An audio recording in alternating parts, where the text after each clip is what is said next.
Welcome to the Weird Circle. Tonight we enter Thornfield Hall with Charlotte Bronte's Jane Eyre. When this novel appeared in 1847 under the name Currer Bell, no one knew the author was a parson's daughter from Yorkshire. The passionate voice shocked Victorian readers, a heroine who was plain, poor, and fiercely independent, who demanded to be treated as an equal. This was something new. Reader, I married him. Those 4 words near the novel's end still resonate across nearly 2 centuries. But before that famous ending comes mystery, terror, and heartbreak. Jane arrives at Thornfield Hall as governess to Mr. Rochester's ward.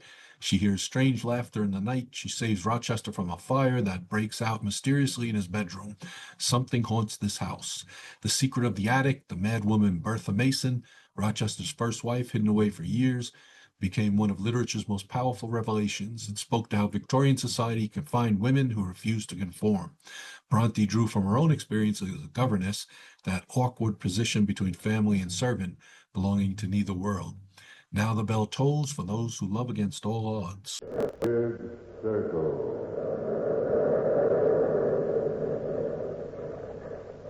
In this cave, by the restless sea, we are met to call from out the past stories strange and weird.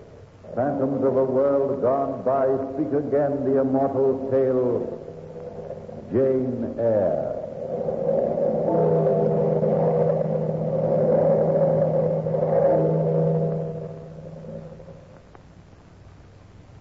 Dear Diary, March 1st, 1864. I left my aunt's house early this morning and arrived at Thornfield Manor at 5 o'clock this afternoon. The house was dark and gloomy, and the winding path that leads to the house is shadowed by old trees. I like old trees usually, but these trees are gnarled and bent, like gnarled, bent old men. And the limbs which reached out over the path reminded me of long, bony fingers which were reaching out, trying to choke me. My throat was dry and parched, and I experienced a new kind of fear as I walked up the path to the steps of the house. This is my first job of any kind. I've been hired as a governess of 10-year-old Adela Rochester. Adela and her father, Edward Rochester, a widower, live alone at Thornfield with 2 servants. I walked up the stone steps and then nervously pulled the doorbell. I waited, my valise in my right hand. The heavy door swung slowly open. Oh. Are you Jane Eyre? Why, yes. Yes, I am. Mr. Rochester told me to expect you. Won't you come in? Thank you. I'll show you to your room. I'm Mrs. Campbell, Mr. Rochester's housekeeper. How do you do, Mrs. Campbell? I'm so glad to meet you. Are you? Follow me up these stairs. Of course, Mrs. Campbell. Mr. Rochester left word with me to see that you were made comfortable. At least as comfortable as anybody can be at Thornfield. I'm sure I'll manage very nicely. Will you? That's what you think now, Miss Eyre. But wait. Wait till you've been here a while. We've had many governesses before.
You, but they never stay. No, never. Well, why not? Why not? You'll see. This is your room, right at the head of the stairs. Make yourself at home, my dear. Oh, and one thing. Dinner is served at 6. Never later. Please be prompt. Dear Diary, September 1st, 1864. This is my 6th month in service. Looking back, I have no regrets. I spent many evenings talking to Edward Rochester. Unforgettably pleasant evenings. Happy evenings listening to the soft, pleasant murmur of his voice. But there's a shadow of some strange, remote misery that seemed to cling to the house. A shadow of something that I can't fathom. I never ask. I don't dare intrude my curiosity, idle curiosity, into a family secret. However, strange events took place this evening when Adela, my student, and I were sitting in the living room alone. There was a warm fire burning in the fireplace, and though it was well past Adela's usual study period, we were reviewing her geography. I think I remember the English seaboard towns. Well, just the eastern coast, dear. Now, you start with Plymouth. Plymouth, South Shields, Sunderland, West Hartpool, Scarborough, Yarmouth? Yarmouth. I never can remember Yarmouth. Oh, Adela, shame on you. Now, think of all the people who live in Yarmouth whose feelings would be hurt. Would they? Well, they most certainly would. Just 'cause I forgot her? Yarmouth. Yarmouth, Lostock, Ipswich, Harwich, and Margate. How's that, Miss Eyre? That's brilliantly executed, young lady. Thanks. You're a very apt pupil. That's just about all I am. Mrs. Campbell says I'm a naughty, wicked, sinful child of the devil. Adela, did she say all this to you? Yesterday, I was on the 3rd floor. Well, you had no right to be on the 3rd floor. Your father's given strict orders that no one is to go up there. No one but Mrs. Campbell. I don't see why children will share out of things grown-ups know about. But then that is so special anyway. I don't know, Adela. Daddy knows. Mrs. Campbell told me Daddy knows. Well, perhaps Mrs. Campbell says many things she doesn't mean. Do I indeed, Miss Eyre? Do I indeed? I didn't know you'd taken to interpreting my mind as well as the child's mind. Well, I'm sorry. I'm sure I didn't mean harm, Mrs. Campbell. I'm sure you didn't. It's time to go to bed, Adela. 9 o'clock. I don't want to go to bed yet. Now, yes, you do, young lady. You want to go to bed because I do. I'm sleepy. Oh! I'm sleepy, too. All right, off we go. Oh, Miss Eyre. Yes, Mrs. Campbell. Mr. Rochester asked me to tell you to drop into the study for a few seconds before you retire. He wants to see you. What about? I'm not in the habit of prying into Mr. Rochester's private affairs, Miss Eyre. Come along, Adela. Off to bed. Good night, Miss Eyre. Good night, dear. Pleasant dreams. I'll be up shortly and look in on you. Miss Eyre, We've been sitting here talking for well over an hour, Mr. Rochester. Just chattering aimlessly. I don't find your chatter aimless, Jane. You don't mind if I call you Jane. No, not at all. I find it stimulating. I've learned a lot about you, too. Born an orphan, brought up by a stupid maiden aunt. You love children. I never said my aunt was stupid, Mr. Rochester. Please call me Edward, Jane. Edward? No, as a matter of fact, you didn't. But I gathered as much. Let's see what else I found out. Well, you're a particularly nice person, and I love you very much. Did you say... Yes, I said I loved you. I love you, Jane. Edward, Does that frighten Yes.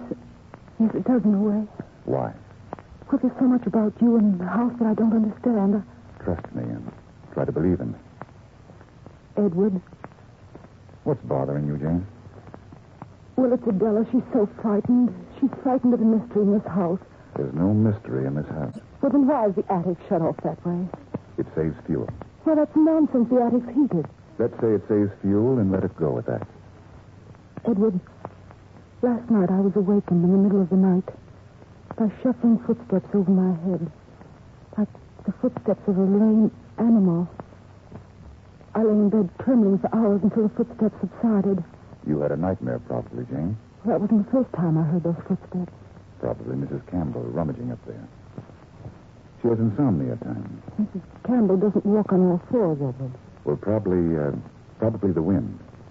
Adela heard it, too. Let's say it's the wind and forget it, shall we? Sorry. I shouldn't have started to talk about it, but you asked me to trust you. And you can? You make it a little difficult, don't you? Jane, yes, I guess I do. Where are you going? To bed early. I'm frightfully tired. No matter what happens, Jane, believe this one thing. I do love you. I love you more than I ever believed I could love anyone. Good night and sleep well.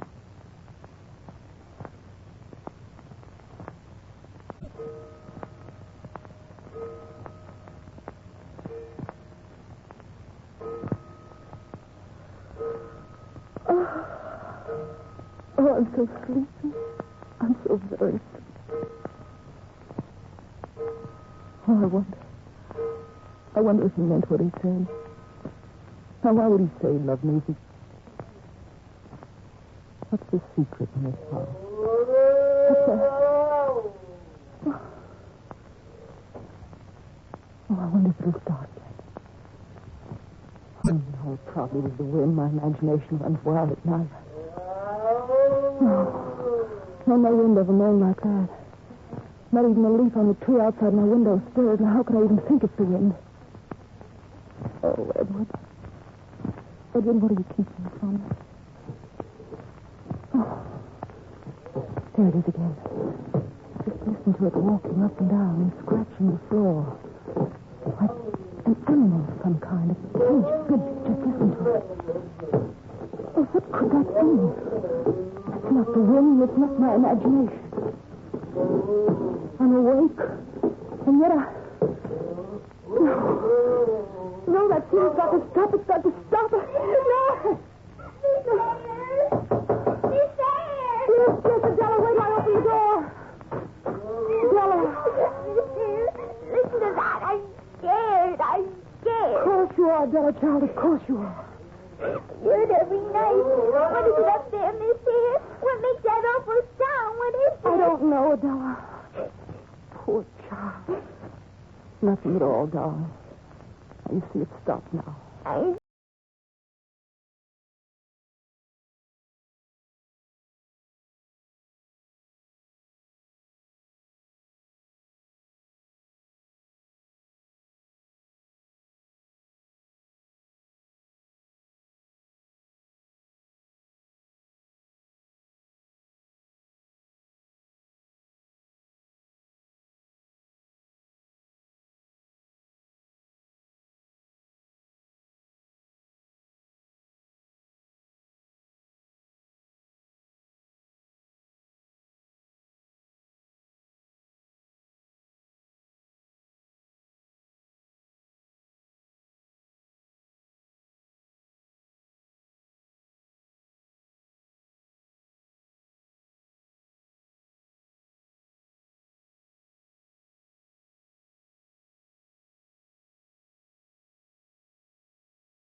scared. I'm awful scared. Well, it's all over now, darling. Now come along. I'll take you back to bed.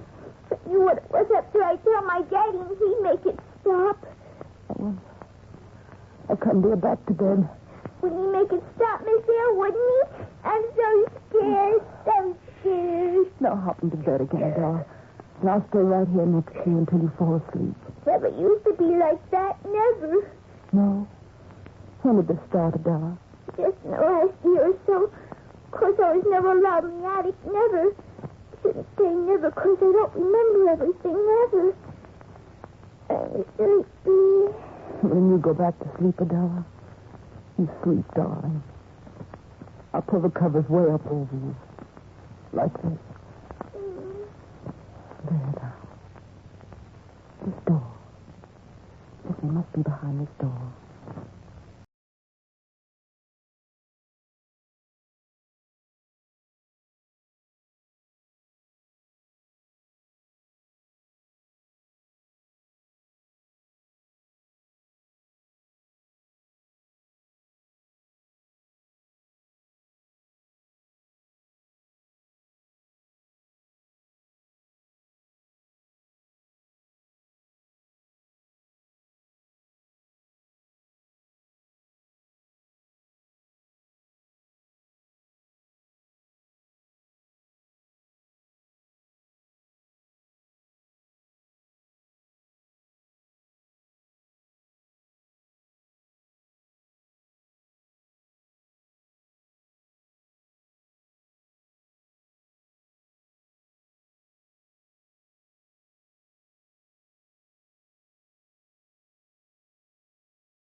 Campbell coming this way out. Just try this door. Yes. This is it. It's quite a long flight of stairs. Oh, there it is again. Well, I'll just walk up these stairs and look around. I'll just walk up and have a peek in the keyhole. I shouldn't really, for our sake. What are you doing here, Jane? What are you doing here? Edward, Answer me. What are you doing on these stairs?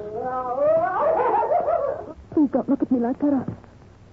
Edward, I just can't stand it here any longer. I can't stand it. I can't stand it. I can't.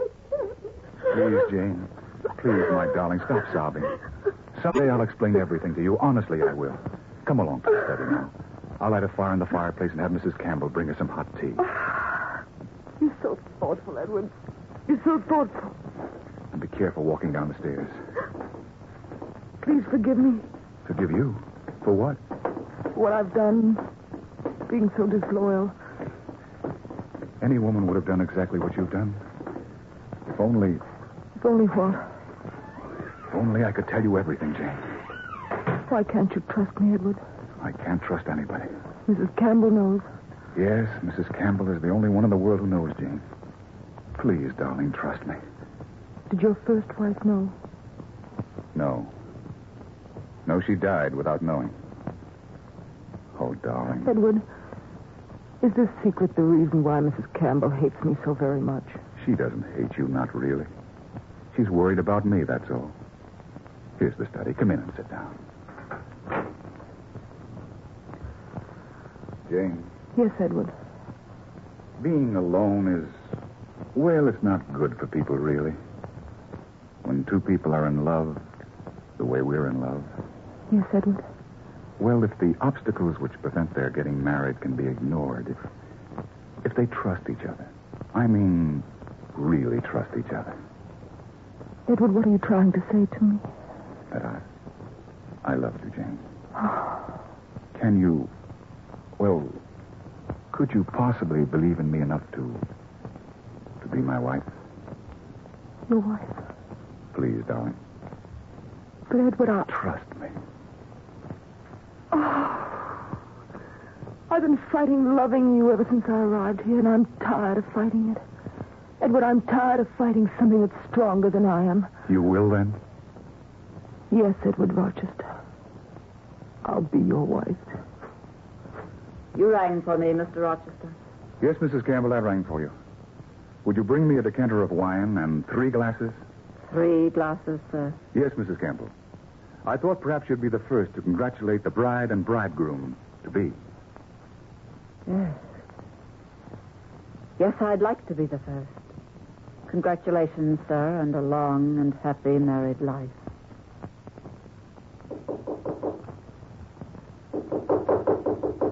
Come in.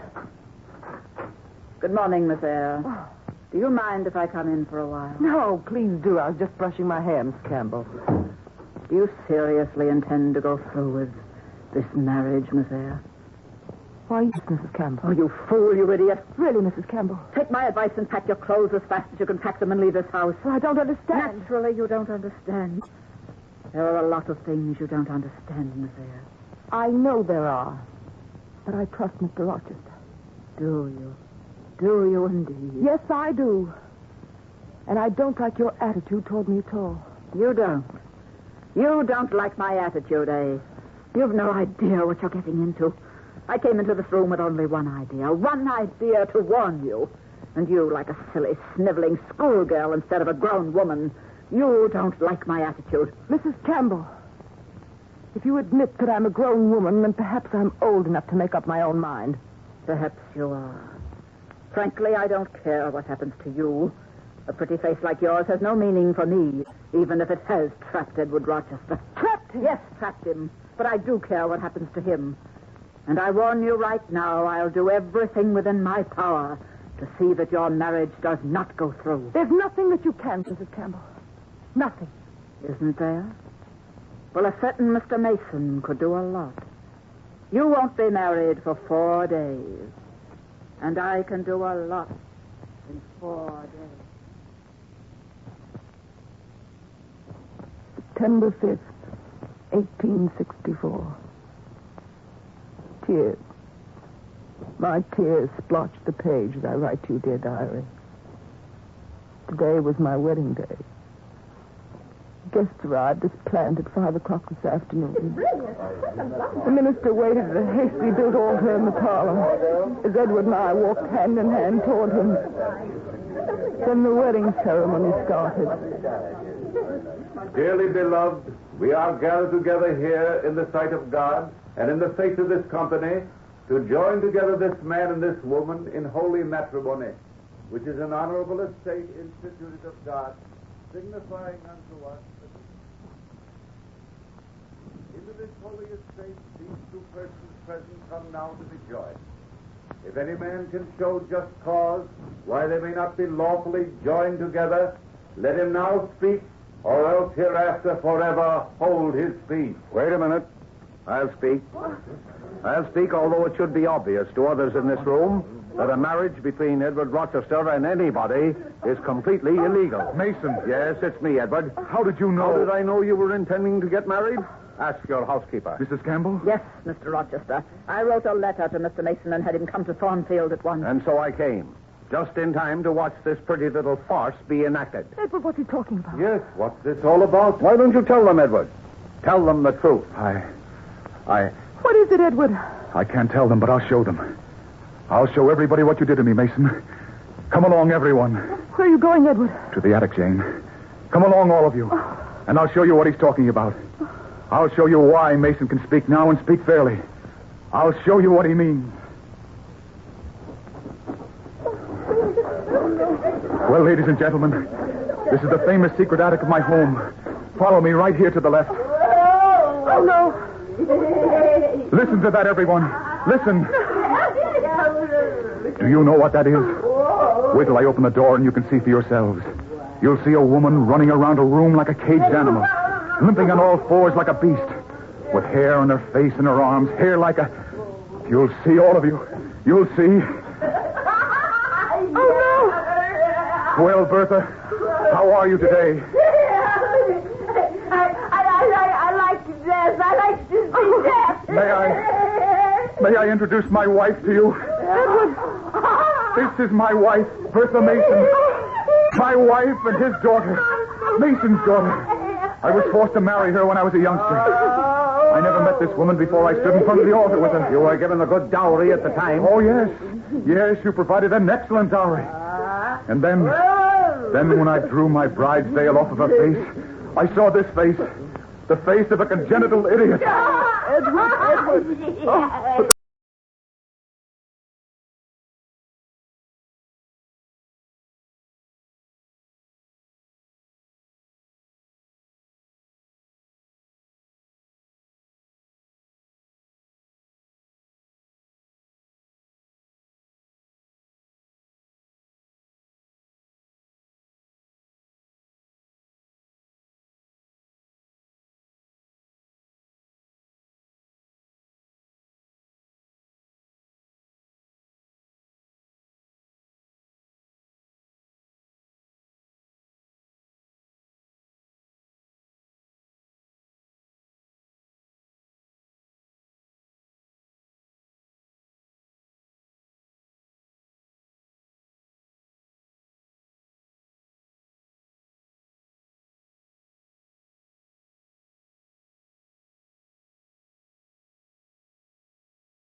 There's nothing I could do by the laws of the state and the church.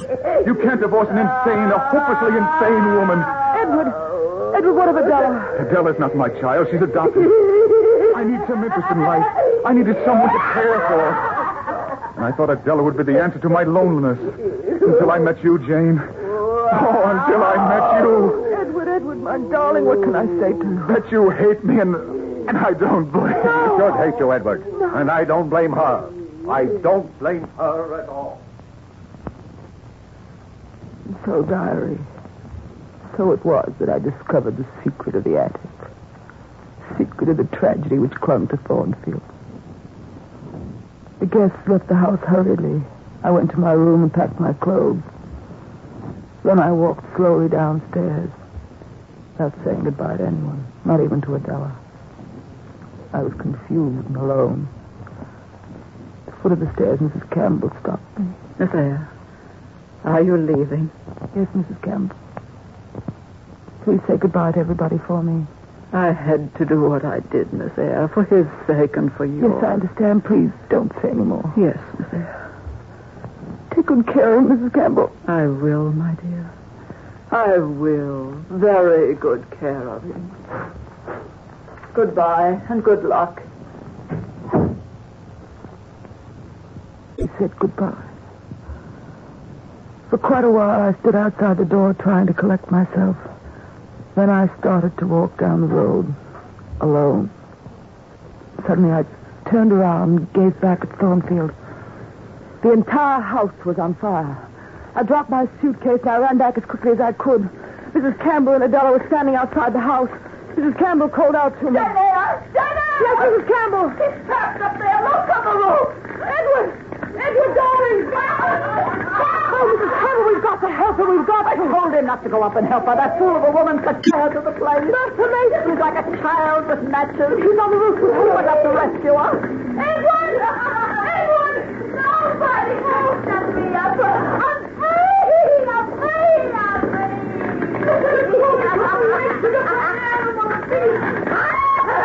Flames! I love fire. I love it. Flames are fire. Flames are fire. Come away from the edge of the roof. I like it. Bertha, watch out, you'll slip. Edward, darling! Fire. Look at the nice fire I made. Real nice, real nice, real nice. He's trying to jump into the flame. Bertha, don't jump, please. What's on, Edward?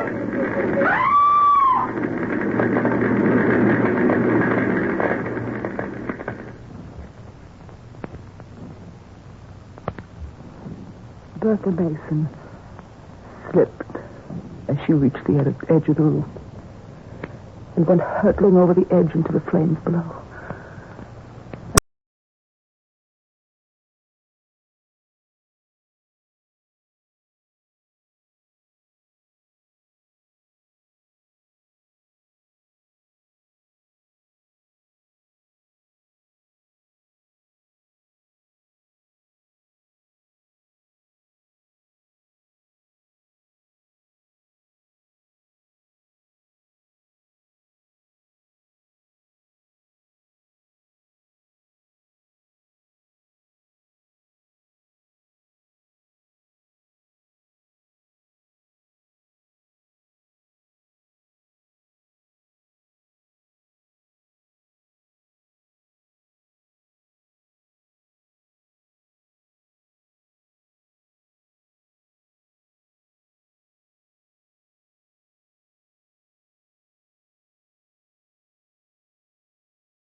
Edward, somehow he managed to survive the fire and slip to safety.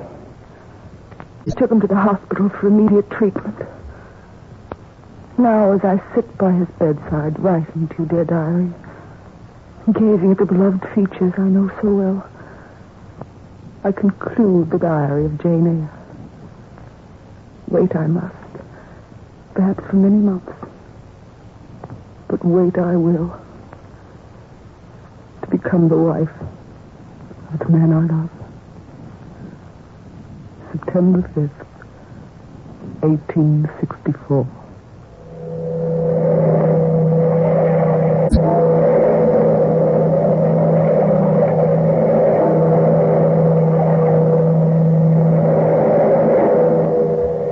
From the time-worn pages of the past, we have brought you the tale, Jane Eyre. Bellkeeper, toll the bell.